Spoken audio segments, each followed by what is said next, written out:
Lihat teman-teman. Udah fit. Oke, Assalamualaikum warahmatullahi wabarakatuh.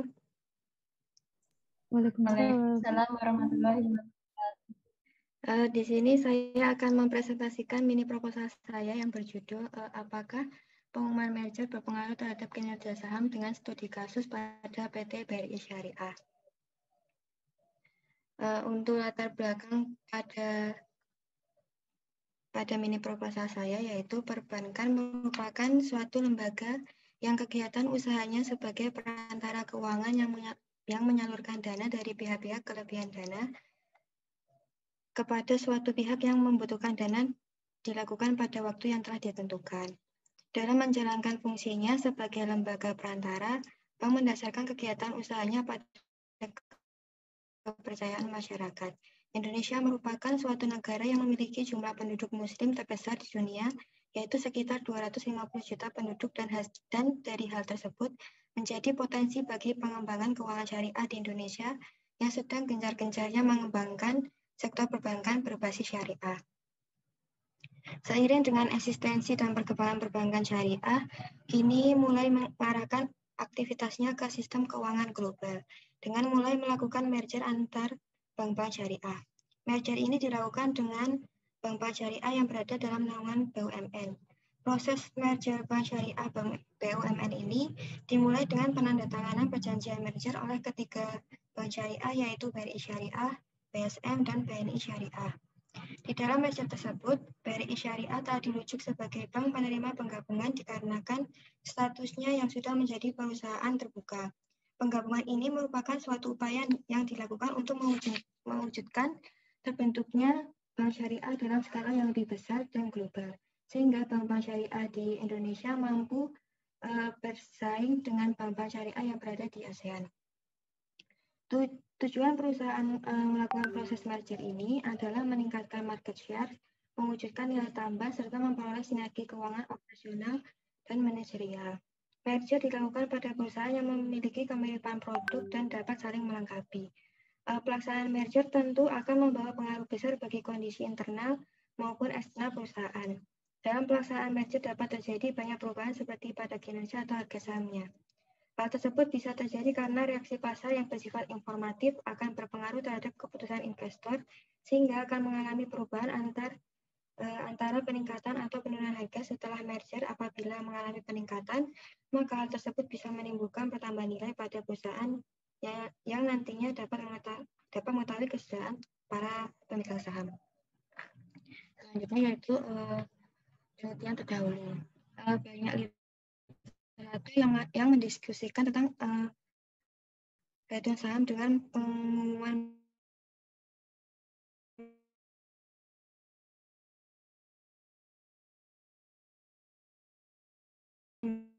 merger seperti pada penelitian yang dilakukan. Mereka menyatakan di dalam penelitian, pada penelitian yang dilakukan Khairuddin dan Danajaya, di dalam penelitiannya menunjukkan bahwa hasil tidak ada perbedaan yang signifikan terhadap anumerable sebelum dan sesudah merger.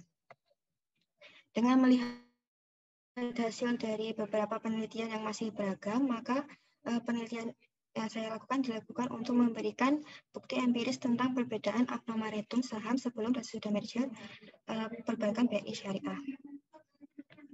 Rumusan masalah dari penelitian saya yaitu apakah terdapat perbedaan anumerable pada saham sebelum dan sesudah pengumuman merger pada PT BRI Syariah. Tujuannya yaitu menguji apakah ada perbedaan anumerable pada saham sebelum dan sudah terjadinya pengumuman merger pada PT BRI Syariah. Manfaat dari penelitian ini yaitu bagi institusi terkait dapat memberikan masukan dan pengetahuan baik bagi bank sebagai unit analisis, dan hasil penelitian dapat membantu sektor bank yang akan melakukan merger agar dapat mempertimbangkan manfaat merger. Yang kedua itu bagi mahasiswa, yaitu diharapkan dapat memberikan manfaat, tambahan ilmu, informasi, dan masukan yang berhubungan tentang merger dan pada sektor perbankan. Untuk landasan dari penggabungan usaha merupakan suatu bentuk tindakan strategi yang dilakukan suatu perusahaan untuk mempertahankan kelangsungan hidup dan mengembangkan perusahaan. Penggabungan usaha secara umum adalah menyatukan dua atau lebih perusahaan yang terpisah menjadi satu identitas ekonomi. Karena satu perusahaan dengan perusahaan lain dapat memperoleh kendali atas aktiva ataupun dari operasi perusahaan. Secara teori, penggabungan usaha ini bisa dilakukan berupa merger, akuisisi, ataupun konsolidasi adalah merupakan suatu tindakan menyatukan dua perusahaan dari industri atau usaha yang sejenis menjadi satu perusahaan. Terkait dalam hal tersebut, merger bisa diartikan salah satu dari perusahaan akan tetap ada, sedangkan perusahaan yang lain akan menjadi hilang, sehingga penggabungan usaha tersebut menghasilkan suatu perusahaan yang baru. Yang selanjutnya itu metode penelitian harga saham. Di dalam penelitian ini, analisis yang akan dilakukan adalah analisis yang berbentuk teknikal. Dikarenakan analisis ini mempunyai pola tertentu pada perubahan harga saham, dan pola tersebut akan berulang sehingga bisa mencerminkan informasi harga saham yang relevan. Untuk yang pertama yaitu return saham. Return saham adalah merupakan keuntungan atau hasil dari suatu investasi saham. Yang kedua itu adalah abnormal return, merupakan selisih antara return yang sesungguhnya terjadi dikurangi return yang diharapkan atau return ekspektasian. Abnormal return akan terjadi apabila pengumuman merger mempunyai kandungan informasi dalam pasar modal yang efisien. Harga saham dan tingkat pengembalian bereaksi dengan adanya pengumuman merger, sehingga dengan memanfaatkan informasi publik, maka suatu perusahaan akan memperoleh keuntungan di atas normal. Di dalam abnormal return terdapat 3 model, yaitu mean adjusted model, market model, dan market adjusted model. Selanjutnya itu pengembangan hipotesis. Menurut menyatakan bahwa merger dilakukan untuk menciptakan nilai bagi pemegang saham. Reaksi pemegang saham akan terjamin pada harga saham perusahaan jika investor menganggap pengumuman merger merupakan sinyal positif. Maka harga saham akan meningkat dan investor mendapatkan abnormal return yang positif di seputar pengumuman merger. Pada penelitian yang dilakukan Edward mengenai reaksi pasar sebelum dan sesudah merger pada perusahaan go public, dengan mendapatkan hasil bahwa adanya signifikansi positif dan kenaikan rata-rata abnormal return sesudah pengumuman merger. Dan pada penelitian oleh Saiful dengan penelitian pengumuman merger dan akuisisi terhadap abnormal return perusahaan target, dengan mendapatkan hasil yaitu rata-rata kumulatif abnormal return yang diperoleh perusahaan target dan non-target adalah positif. Sehingga berdasarkan dari literatur tersebut, terdapat terhadap pengaruh merger pada abnormal return, maka hipotesis yang dapat dirumuskan yaitu sebagai berikut. Terdapat perubahan antara rata-rata abnormal return saham sebelum dan sesudah melakukan merger. Untuk metodologi penelitian ini, penelitian yang dalam penelitian saya yaitu adalah menggunakan penelitian yang bersifat deskriptif analisis dengan pendekatan kualitatif.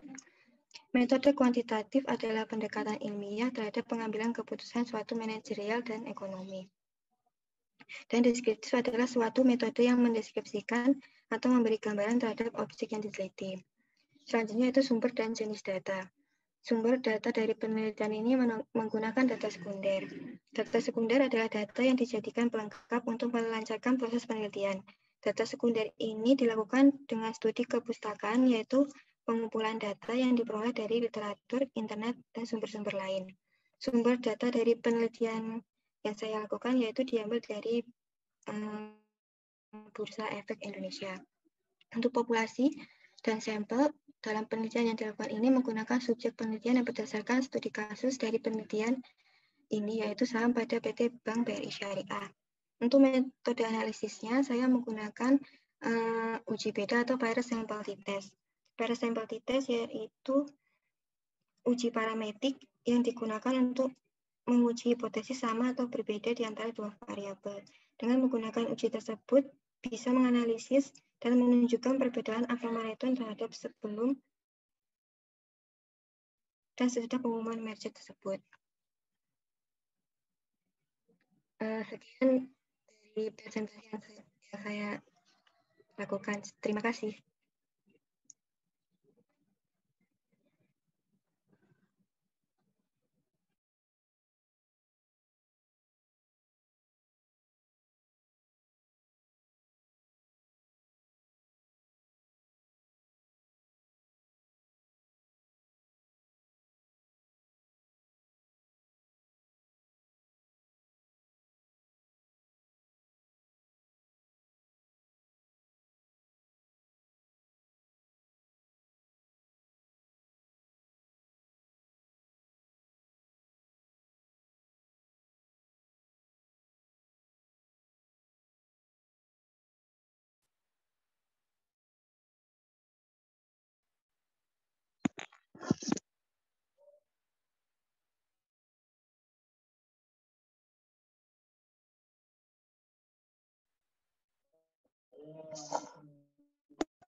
Waalaikumsalam. Di sini saya akan mempresentasikan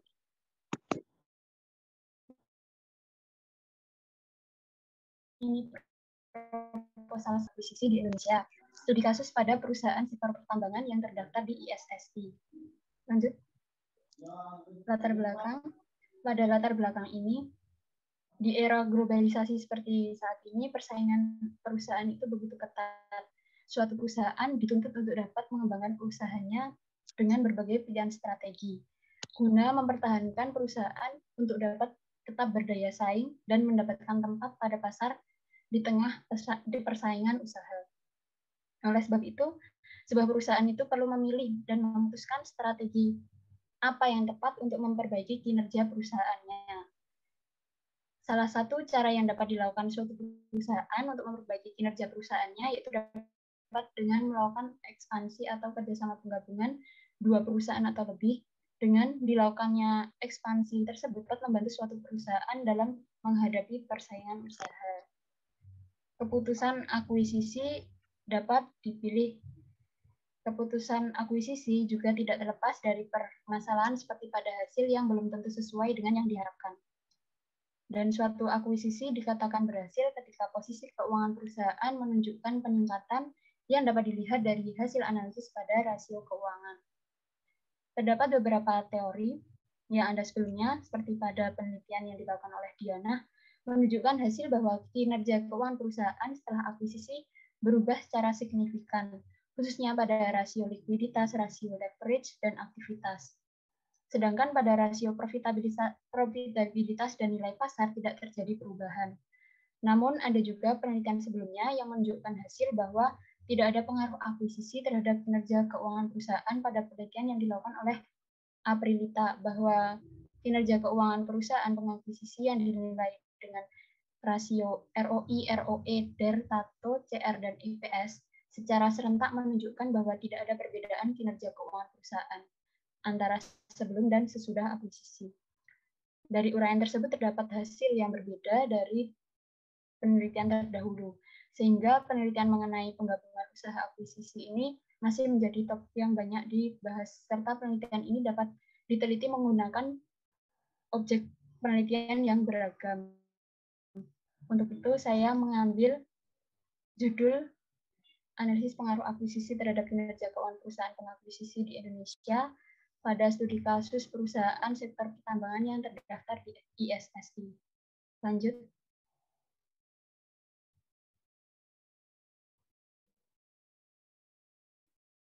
Yang kedua yaitu rumusan masalah dan tujuan penulisannya. Berdasarkan dari latar belakang yang telah diuraikan sebelumnya tadi, maka rumusan masalah dalam penelitian ini yaitu yang pertama, apakah terdapat perbedaan rasio likuiditas dilihat dari current ratio sebelum dan sesudah akuisisi pada perusahaan pengakuisisi. Yang kedua, apakah terdapat perbedaan rasio profitabilitas yang dilihat dari return on asset dan return on equity sebelum dan sesudah akuisisi pada perusahaan pengakuisisi. Yang ketiga, yaitu apakah terdapat perbedaan rasio solvabilitas dilihat dari debt to equity ratio sebelum dan sesudah akuisisi pada perusahaan pengakuisisi.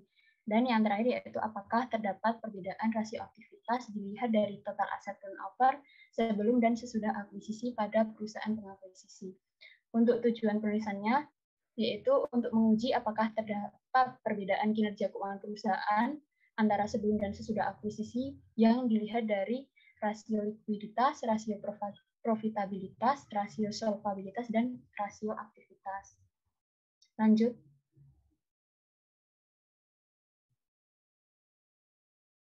Kajian pustaka yang pertama yaitu akuisisi.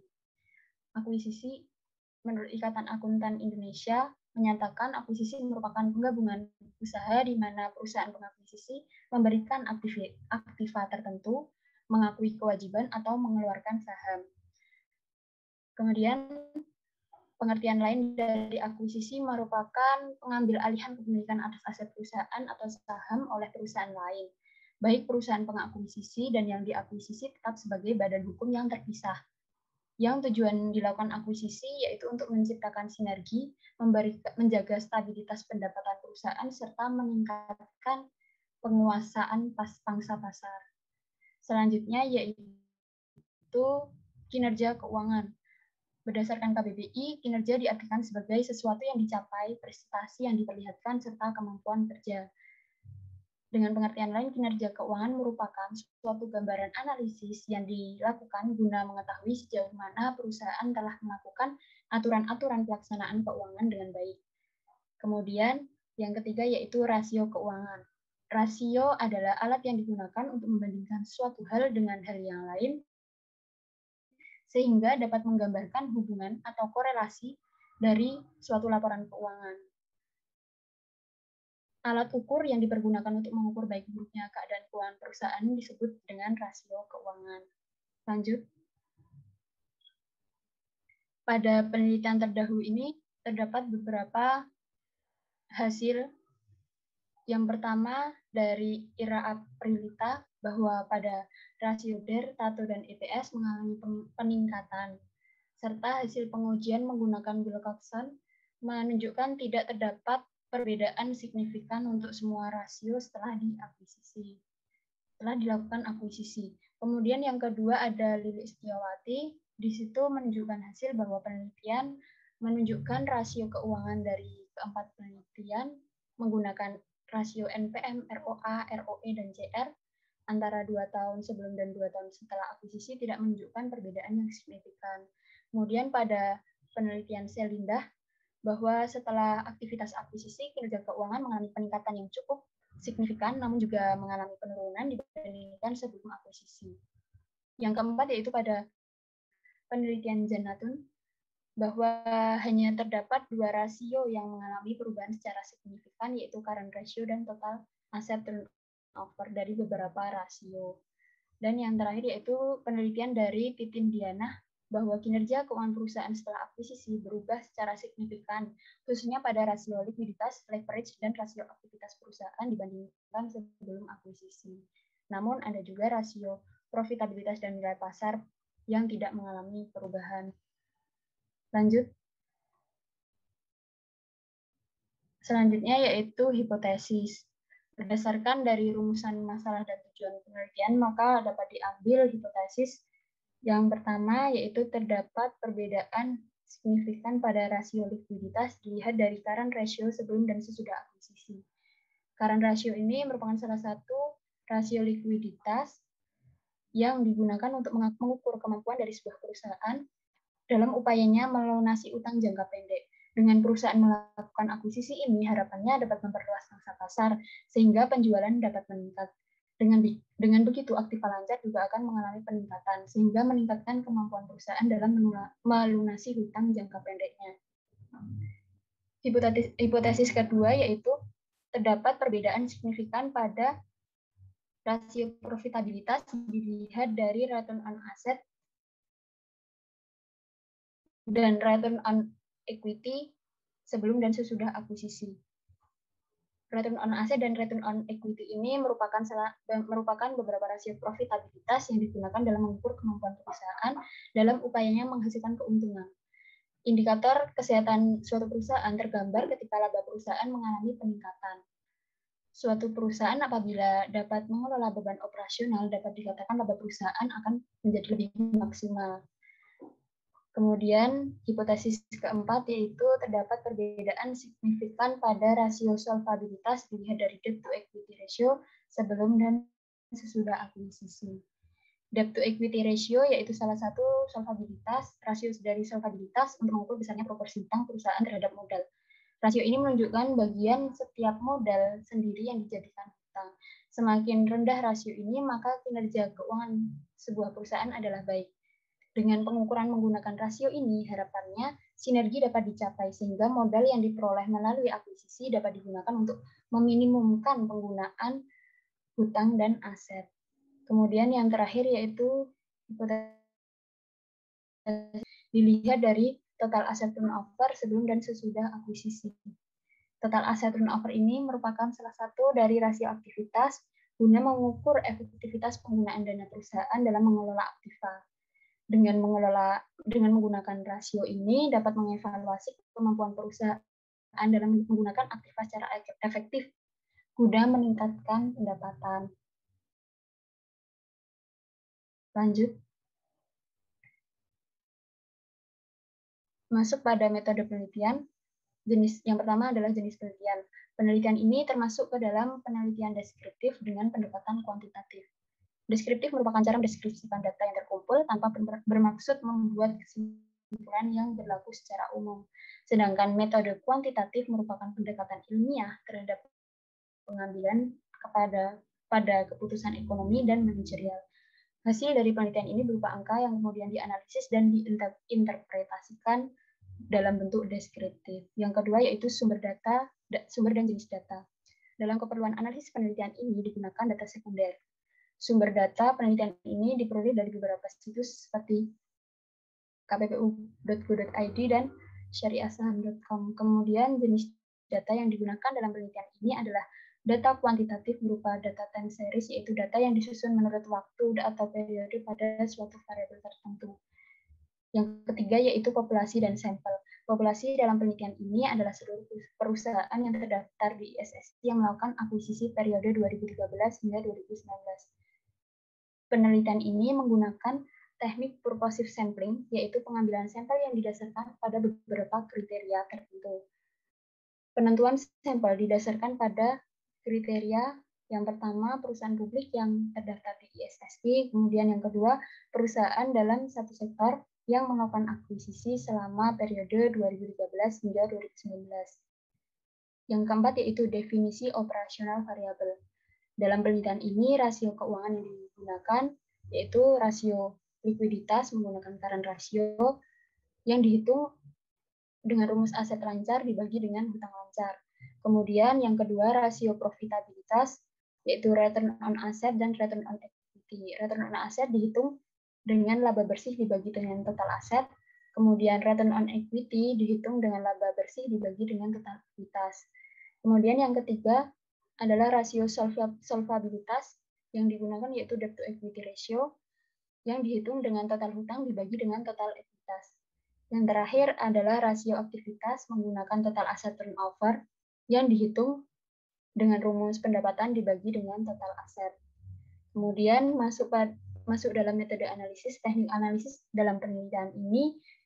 Yang pertama ada uji normalitas. Pada penelitian ini menggunakan uji Kolmogorov-Smirnov yang bertujuan untuk mengetahui apakah sampel dalam penelitian ini berdistribusi normal atau tidak. Kemudian yang kedua, uji hipotesis. Pada penelitian ini menggunakan pengujian dengan menggunakan uji parametric Piret sample t-test apabila data berdistribusi normal dan menggunakan uji non-parametrik yaitu Wilcoxon, Simran.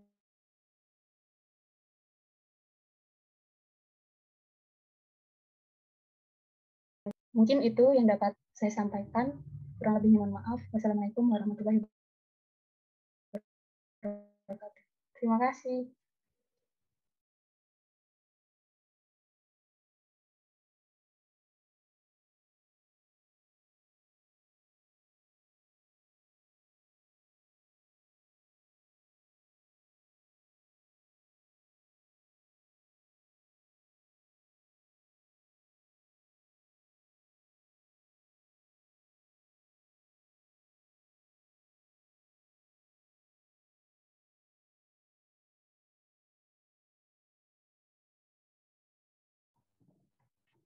Bentar Man, ini tadi lah ini udah ngirim ke Mbak Vidya. Oh, Mbak Putri dulu mungkin.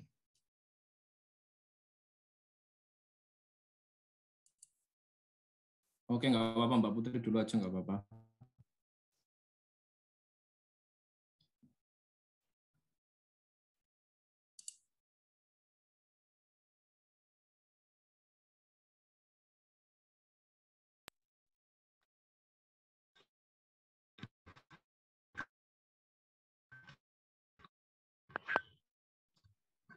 Waalaikumsalam warahmatullahi wabarakatuh. Ya, di sini saya ingin mempresentasikan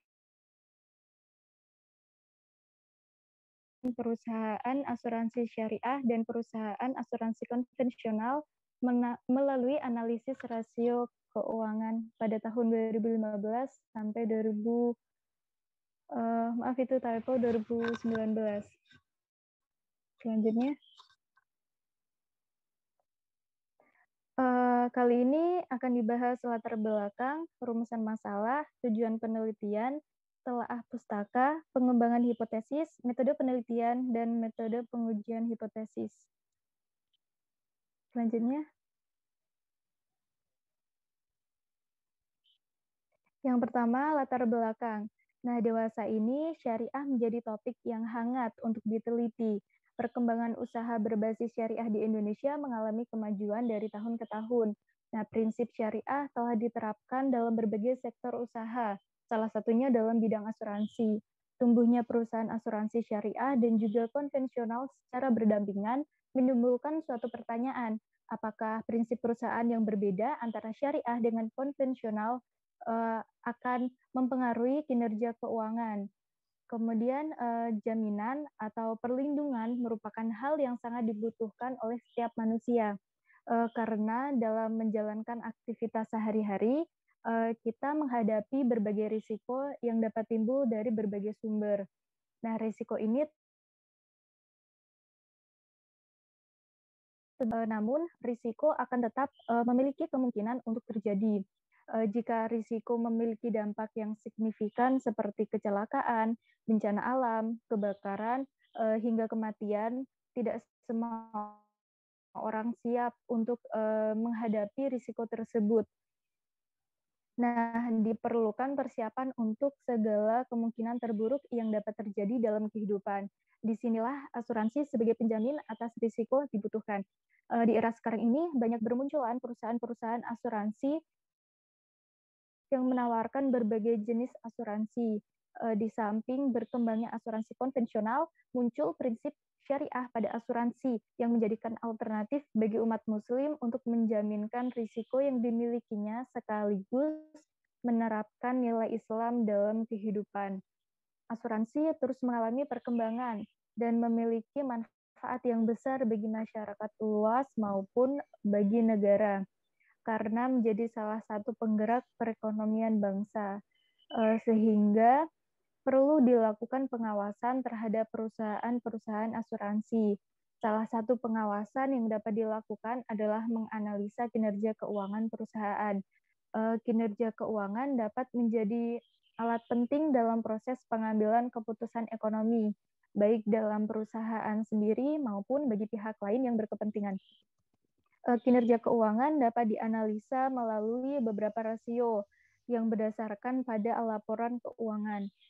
Rasio merupakan alat yang bagus dalam menilai kinerja keuangan, di mana rasio akan menghubungkan satu data keuangan dengan data keuangan lainnya. Analisis kinerja keuangan akan bermanfaat sebagai informasi bagi masyarakat. Apakah perusahaan asuransi dapat memenuhi kewajibannya terhadap masyarakat yang memiliki polis di dalamnya. Asuransi syariah dengan konvensional memiliki banyak perbedaan. Di antaranya adalah prinsip, visi misi, sistem hukum, sumber hukum, akad, jaminan, asal-usul, dan juga konsep. Hal lain yang berbeda adalah sistem akuntansinya. Asuransi syariah akan menganut akuntansi syariah di mana berdasarkan case basis, yaitu mengakui apa yang sebenarnya terjadi. Sedangkan asuransi konvensional lebih berdasarkan accrual basis, di mana pengakuan pendapatan, peningkatan aset, biaya, dan juga utang dalam jumlah tertentu. Berdasarkan penjelasan di atas, penelitian kali ini akan menganalisa apakah terdapat perbedaan kinerja perusahaan asuransi syariah dan juga konvensional.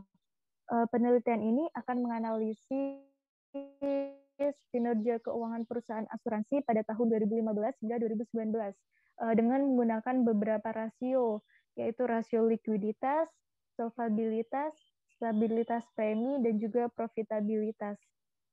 Selanjutnya,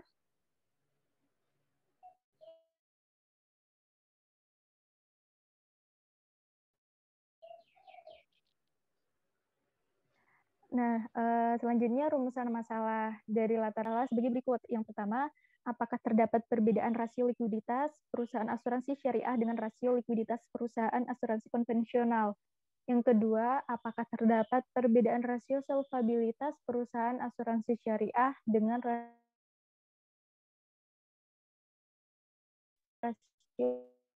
tiga? Apakah terdapat perbedaan rasio profitabilitas perusahaan asuransi syariah dengan rasio profitabilitas perusahaan asuransi konvensional? Yang keempat, apakah terdapat perbedaan rasio stabilitas premi perusahaan asuransi syariah dengan rasio stabilitas premi perusahaan asuransi konvensional? Selanjutnya, tujuan dari penelitian. Yang pertama, untuk menguji apakah likuiditas perusahaan asuransi syariah lebih baik daripada perusahaan asuransi konvensional. Yang kedua, untuk menguji apakah profitabilitas perusahaan asuransi syariah lebih baik daripada perusahaan asuransi konvensional. Yang ketiga, untuk menguji apakah solvabilitas perusahaan asuransi syariah lebih baik daripada perusahaan asuransi konvensional. Dan yang keempat, untuk menguji apakah stabilitas premi perusahaan asuransi syariah lebih baik daripada perusahaan asuransi konvensional. Selanjutnya, kita masuk ke telaah pustaka. Yang pertama, mengenai laporan keuangan perusahaan asuransi. Untuk menilai kinerja keuangan suatu perusahaan, maka akan dibutuhkan laporan keuangan. Laporan keuangan merupakan suatu catatan yang menggambarkan kondisi keuangan suatu perusahaan pada tahun buku tertentu. Laporan keuangan pada setiap perusahaan memiliki ciri atau pola penulisan yang mungkin berbeda dengan perusahaan lainnya. Namun pada umumnya laporan keuangan yang dibuat oleh perusahaan akan memuat hal berikut ini. Yang pertama neraca, laporan laba rugi, dan laporan arus kas. Neraca sendiri merupakan laporan yang terdiri dari aktiva dan juga pasiva. Aktiva merupakan aset, sedangkan pasiva berupa liabilitas dan juga ekuitas. Pada perusahaan asuransi, pencatatan pada kolom aset dan hutang akan didahulukan pada kelompok akun investasi dan akun kewajiban terhadap tertanggung. Pada kolom aset akan diurutkan berdasarkan likuiditas akun setelah pencatatan akun-akun investasi. Sedangkan pada kolom hutang diurutkan berdasarkan tanggal jatuh tempo akun setelah pencatatan akun kewajiban terhadap tertanggung. Yang kedua, laporan laba rugi. Laporan ini menunjukkan pendapatan yang diterima dan beban yang dikeluarkan oleh perusahaan dalam satu periode akuntansi. Perusahaan asuransi memiliki dua komponen pokok pada laporan laba rugi, yaitu pendapatan premi asuransi dan juga beban klaim asuransi. Yang ketiga, laporan arus kas. Laporan arus kas merupakan laporan yang menunjukkan aktivitas keluar masuk uang atau kas pada suatu perusahaan di periode tertentu. Aktivitas kas dalam laporan ini akan dibagi dalam 3 kelompok, yaitu aktivitas dari operasi, investasi, dan juga pendanaan. Yang kedua, kita akan menuju ke kinerja keuangan perusahaan asuransi. Kinerja keuangan merupakan gambaran dari kondisi ekonomi suatu perusahaan pada suatu periode tertentu. Kinerja perusahaan dapat dilihat dari aktivitas-aktivitas yang dilakukan perusahaan untuk mendapatkan keuntungan yang optimal yang dapat diukur perkembangannya melalui analisis data keuangan dari tahun ke tahun. Nah, untuk menilai kinerja keuangan dapat menggunakan rasio-rasio. Nah, alat analisis kinerja keuangan yang akan digunakan pada penelitian ini adalah rasio likuiditas, solvabilitas, rasio profitabilitas, dan rasio stabilitas premi. Pada rasio likuiditas, di sini menunjukkan kemampuan perusahaan dalam membayar kewajiban jangka pendek yang dimilikinya pada waktu yang tepat. Nah, untuk menganalisis likuiditas perusahaan akan diperlukan investment to technical reserve ratio untuk mendukung perhitungan likuiditas. Investment to technical reserve ratio ini merupakan rasio yang digunakan untuk mengetahui berapa besar kewajiban teknis yang dibentuk perusahaan asuransi yang tercermin pada investasi yang dilakukan.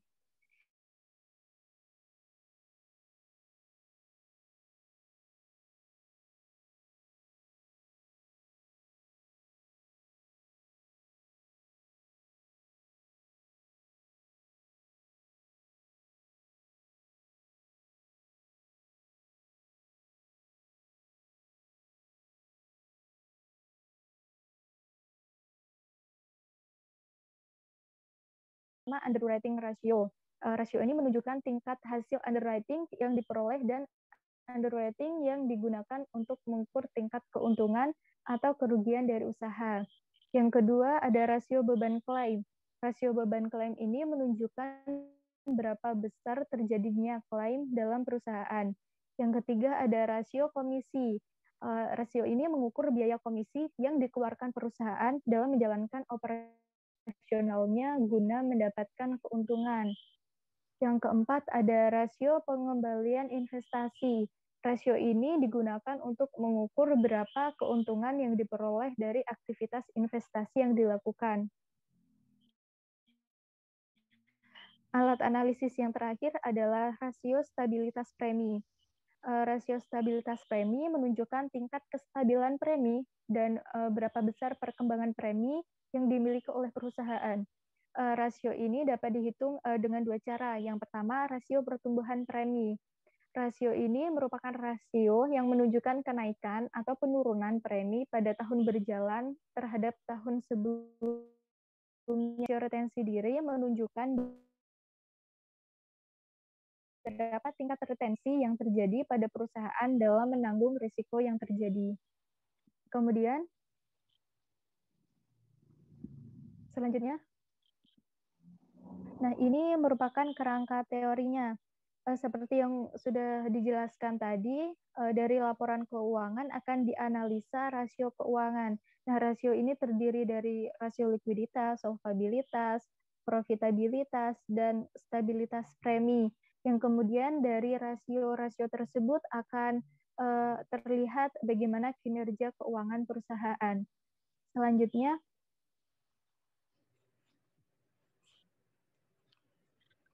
di sini ada pengembangan hipotesis. Penelitian mengenai analisis kinerja keuangan perusahaan asuransi syariah dengan konvensional telah dilakukan oleh para peneliti. Adapun penelitian yang dilakukan pertama oleh Dina Ramdana dan Dik Andika pada tahun 2008 dengan judul penelitian analisis perbandingan kinerja keuangan asuransi syariah dan konvensional menggunakan metode risk-based capital dan early warning system. Nah, penelitian ini menghasilkan temuan yaitu terdapat perbedaan kinerja perusahaan asuransi syariah dengan konvensional, di mana kinerja asuransi konvensional menunjukkan hasil lebih baik daripada asuransi syariah karena memiliki 3 risiko yang lebih unggul.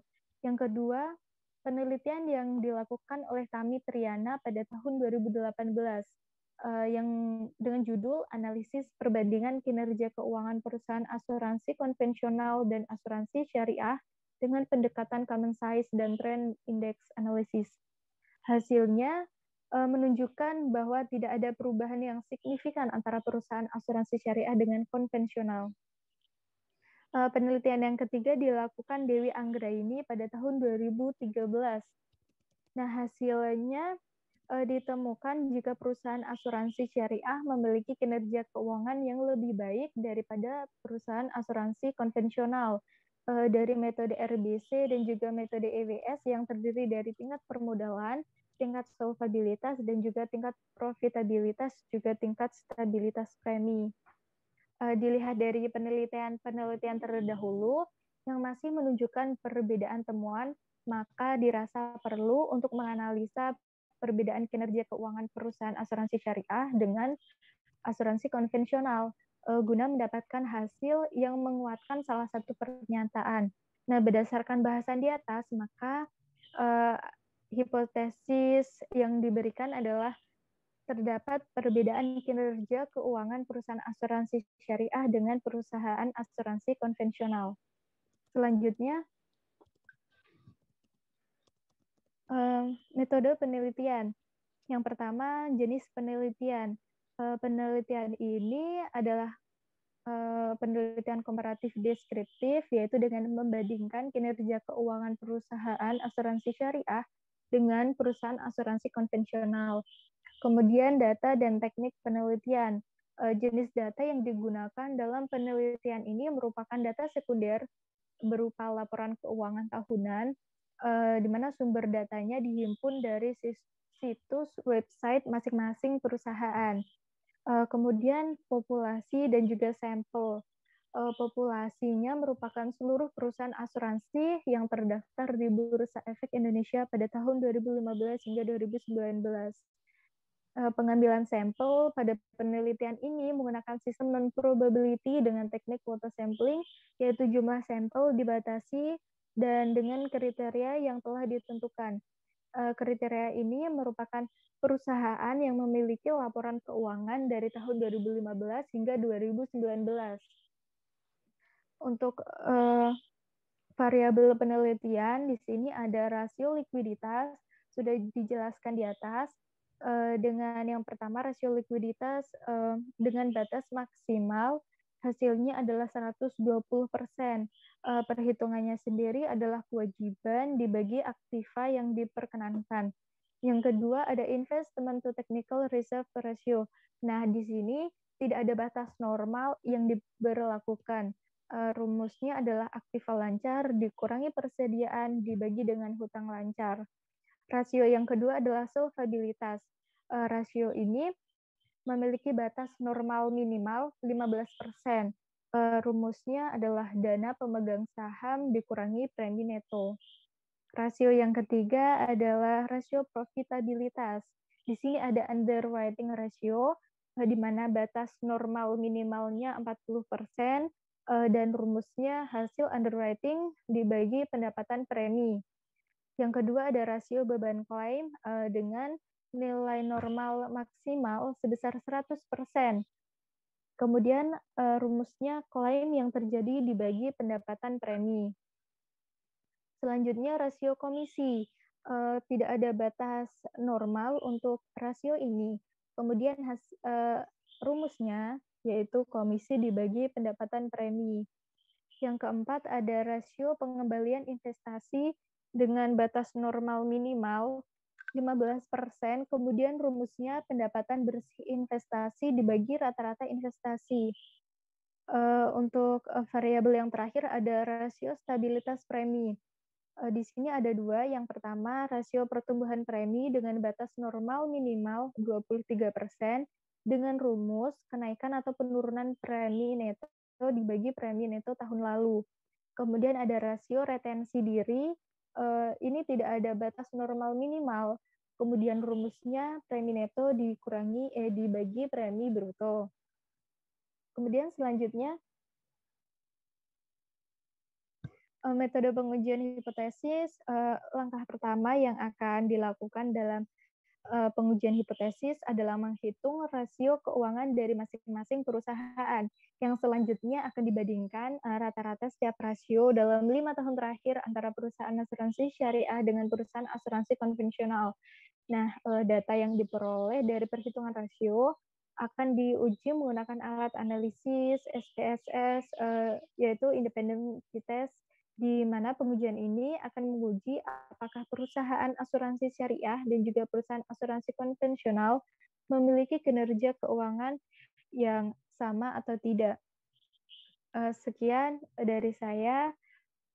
Mohon kritik dan saran yang membangun demi keberlangsungan penelitian ini. Terima kasih.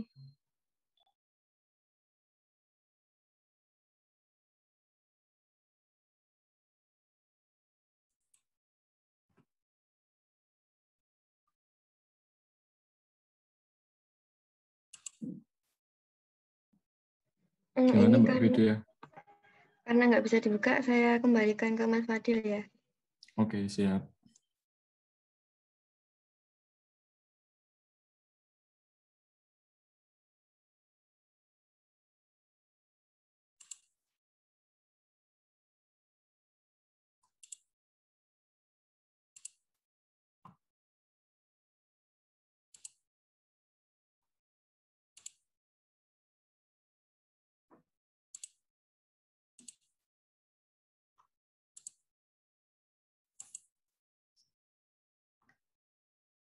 Udah kelihatan nggak?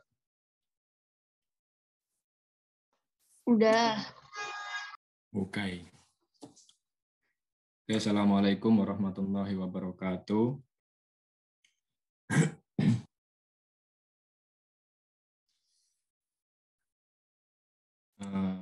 di sini saya akan sedikit menjelaskan tentang mini proposal saya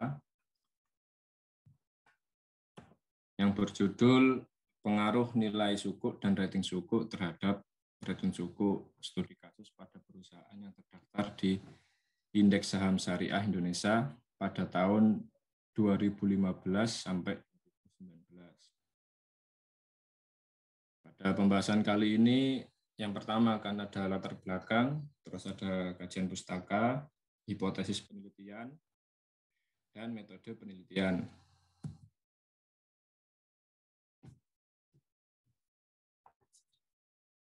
Pertama masuk ke latar belakang.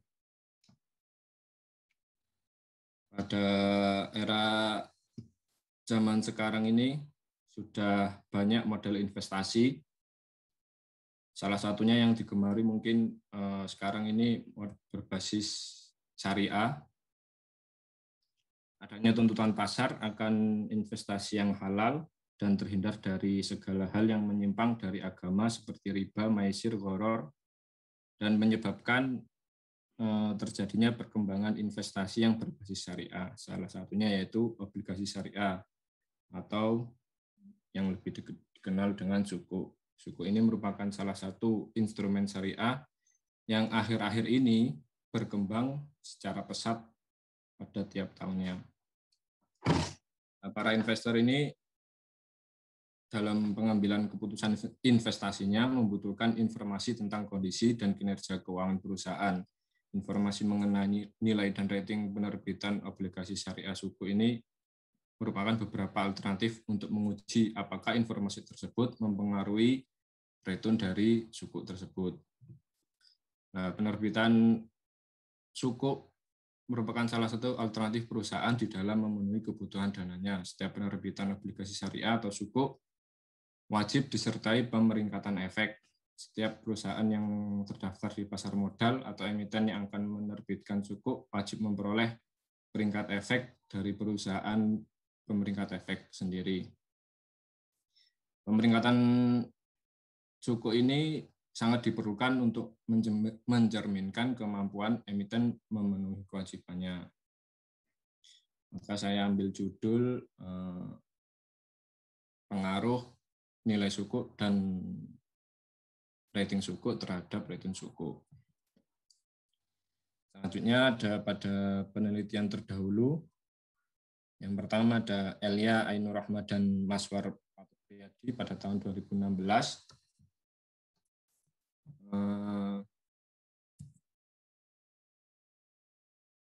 Di sini hasil dari penelitian tersebut, rating suku berpengaruh positif signifikan terhadap rating saham.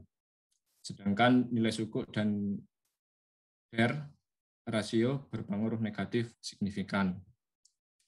Yang kedua ada Asep Sahrudin pada tahun 2016. Hasil dari penelitian tersebut, rating suku berpengaruh negatif signifikan terhadap rating suku. Terus pada selanjutnya ada penelitian selanjutnya yaitu Devi Adelin Septianing Tias pada tahun 2012 memberikan hasil penelitian bahwasannya nilai suku dan rating suku berpengaruh positif signifikan terhadap rating suku. Terus bedanya penelitian saya dengan penelitian terdahulu mungkin hanya pada kisaran yang penelitian terdahulu studi kasus pada pihak perusahaan yang terdaftar di BEI. Kalau punya saya mungkin hanya di ISSI. Rumusan masalah dari penelitian saya, yang pertama, apakah nilai suku berpengaruh pada rating suku pada emiten yang mengeluarkan suku yang terdaftar di ISSI periode 2015 sampai 2019. Yang kedua, apakah rating suku dapat berpengaruh pada rating suku pada emiten yang mengeluarkan suku yang terdaftar di ISSI periode 2015-2019. Dengan tujuan penelitian untuk mengetahui dan menganalisis pengaruh nilai suku terhadap rating suku pada emiten yang mengeluarkan suku yang terdaftar di ISSI periode 2015-2019. Terus yang kedua, untuk mengetahui dan menganalisis pengaruh rating sukuk terhadap rating sukuk pada emiten yang mengeluarkan sukuk yang terdaftar di ISSI periode 2015-2019. Pada hipotesis penelitian, mungkin di mini proposal saya yang saya kumpulkan, saya kirim di GC, ada kesalahan. Di mini proposal sebelumnya terdapat tulisan nilai sukuk berpengaruh negatif signifikan. Di sini saya rubah nilai sukuk berpengaruh signifikan terhadap rating sukuk. Karena apa? Pada penelitian Septianingtyas 2012 mengumumkan nilai penerbitan obligasi syariah atau sukuk berpengaruh terhadap rating saham. Apabila nilai penerbitan obligasi syariah suatu perusahaan tinggi, maka rating saham yang didapat juga akan tinggi. Maka dapat diambil hipotesis nilai sukuk berpengaruh signifikan terhadap rating sukuk. Terus yang kedua,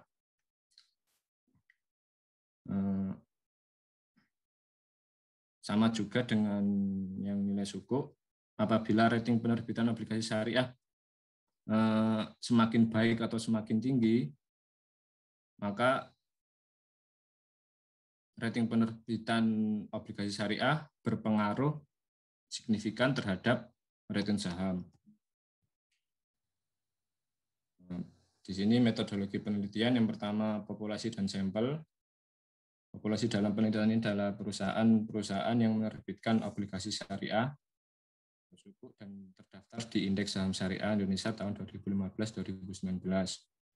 Pengumpulan data yang saya gunakan data sekunder yang menggunakan data dokumentasi dengan data yang tidak langsung.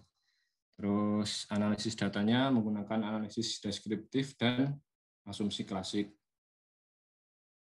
Uji hipotesis yang saya gunakan menggunakan uji F, uji T, dan uji koefisien determinasi.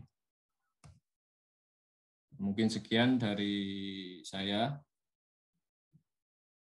Dari kami berempat yang presentasi hari ini, mungkin ada yang ditanyakan atau ada kritik dari teman-teman. Monggo silakan.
Oke, siap.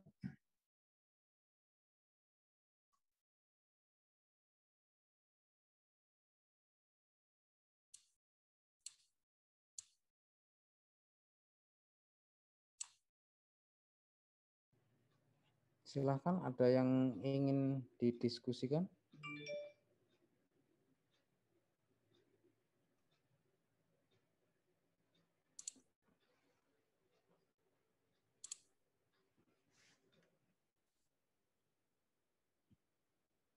Ya, silahkan.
Silakan dijawab.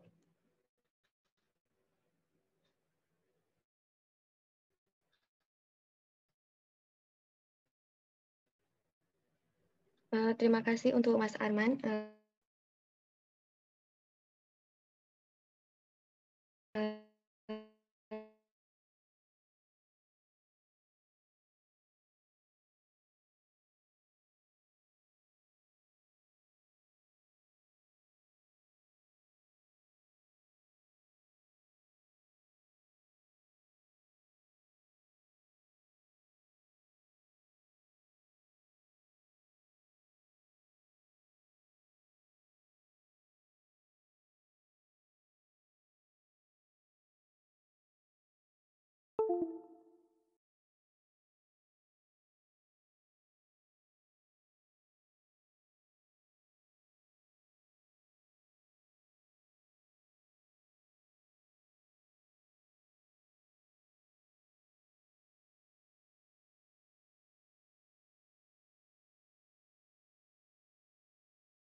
Cek, cek.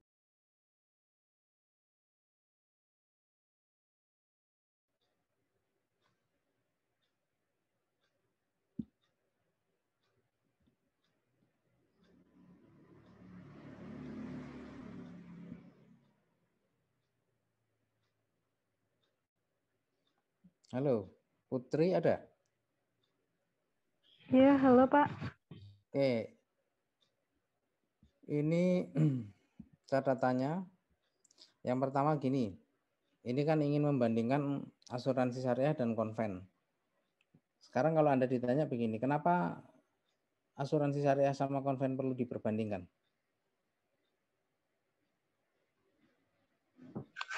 Untuk mengetahui untuk ini manfaatnya buat investor dan juga masyarakat yang ingin menanggungkan resikonya di perusahaan terkait jika kinerjanya baik di asuransi syariah kan lebih baik memilih asuransi syariah gitu. Ya, enggak. Kok selalu ada kata-kata investor-investor itu apa? Enggak di sini mungkin ya, nasabah gitu ya. Kok investor? Iya, Pak. Oke. Fungsi rumusan masalahnya ini apa?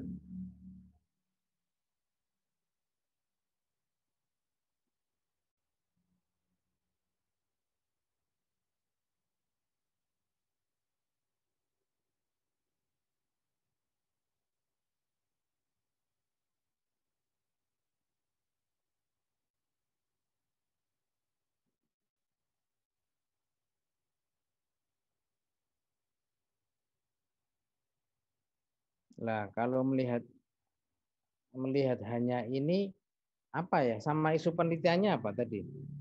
Untuk melihat kinerja. Kinerjanya ini diukurnya pakai apa? Hanya dengan rasio-rasio begini ini menunjukkan kinerja enggak? Kurang sih, Pak. Nah, makanya tolong nanti dipikirkan ini kan baru rasionya ya.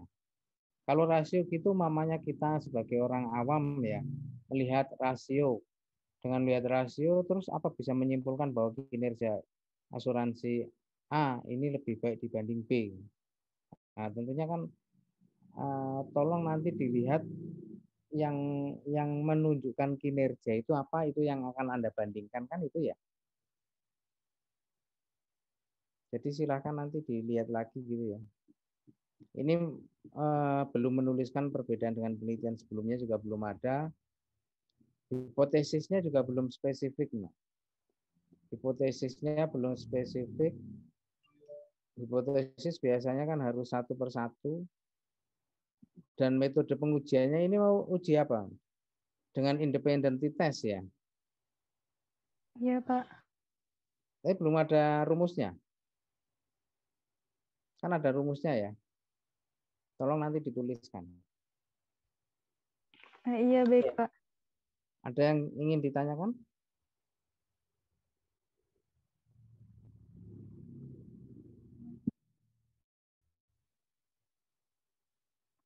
Oke, selesai Putri Prastiwi.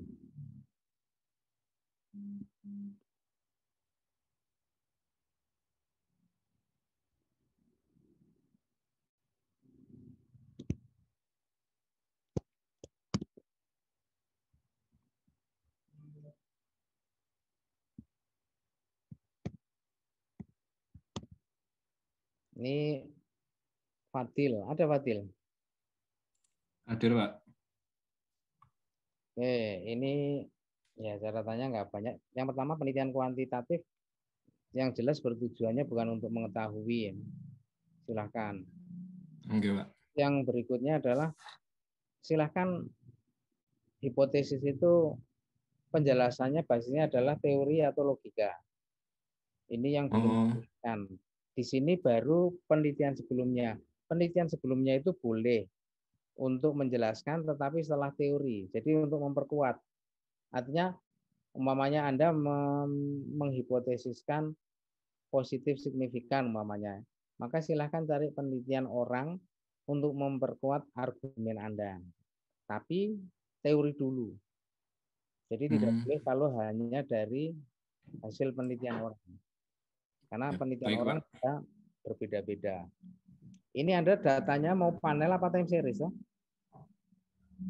Mungkin time series, Pak. Oh, time series. Oke, kalau Iya. time series makanya ada uji asumsi klasik. Oke. Oke. Ada yang ingin tanyakan? Mungkin cukup, Pak.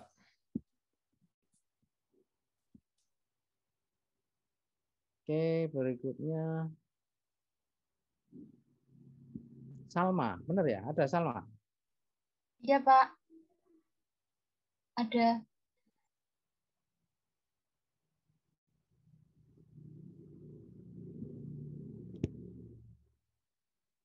Oke, ini saya membacanya belum begitu jelas. Salma. Ini penelitiannya intinya kepinginnya apa? Di sini kan pengaruh akuisisi terhadap kinerja keuangan. Tapi di dalamnya isinya perbandingan. Betul? Enggak, Pak. Nah, kalau perbandingan, terus manfaatnya apa? Kita lihat gini, contohnya. Perusahaan A modalnya 1 miliar, perusahaan B 5 miliar. Setelah itu diakuisisi, kan gitu ya? Enggak. Ya, oke. Terus Anda mempertanyakan, apakah terdapat perbedaan rasio likuiditas? Dilihat dari current rasio sebelum dan sesudah akuisisi.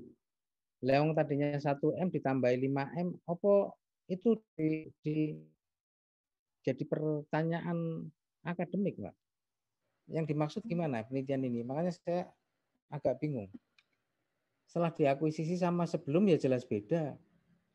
Karena apa? Nambah. Nah, cuma masuk sesederhana itu pertanyaannya yang mau diuji. Gimana? Maksudnya gimana ini?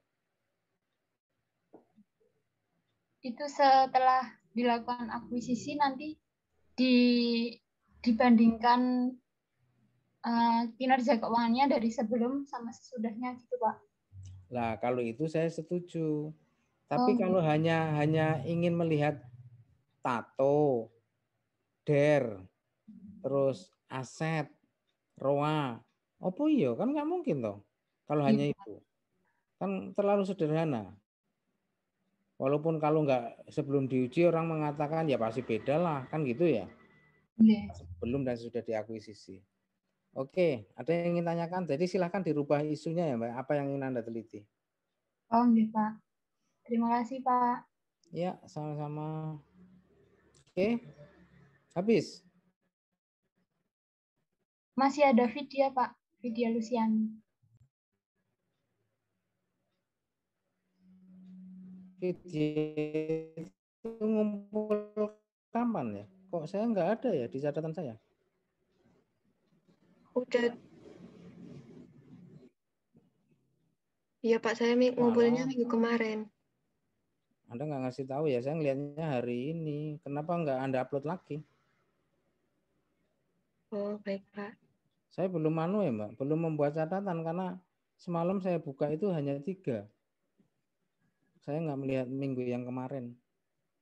Oke, catatannya mungkin di minggu depan ya, diupload lagi ya supaya saya nggak lupa. Oh iya baik Pak. Oke, ada yang perlu kita diskusikan? Baik, kalau nggak ada kita ketemu lagi. Pak, mohon maaf Pak. Ya. Izin bertanya, kan kemarin terkait judul saya itu variabelnya kurang sinkron gitu Pak. Nah, saya ingin mengajukan kembali judul saya itu terkait pengaruh inflasi, tingkat suku bunga, nilai tukar, dan ukuran perusahaan terhadap return saham perusahaan properti. Nah, itu studi kasusnya pada perusahaan properti yang terdaftar di ISI pada periode 2015 sampai 2019. Jadi gimana gitu, Pak? Ya, kalau Anda mengajukan itu karena saya belum membaca ya. Saya begini, apa hal yang baru yang ingin Anda sampaikan? Nah, jadi itu.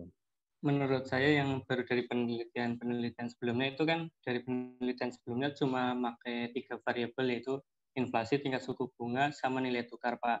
Nah, saya ini ingin menambahkan terkait ukuran perusahaan, Pak, untuk menjadi pembaruan.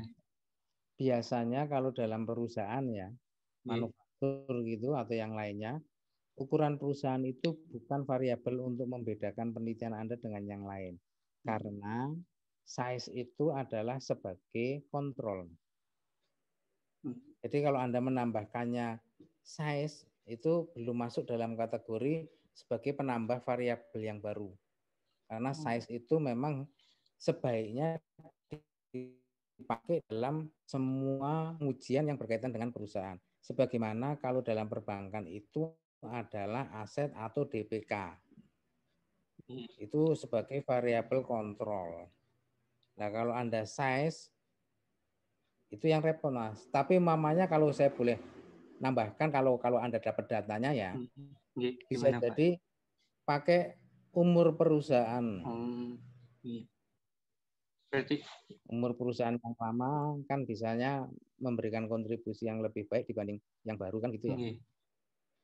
Banyak ada IOS, ada investment opportunity set umpamanya. Itu juga bisa. Terus umur itu bisa.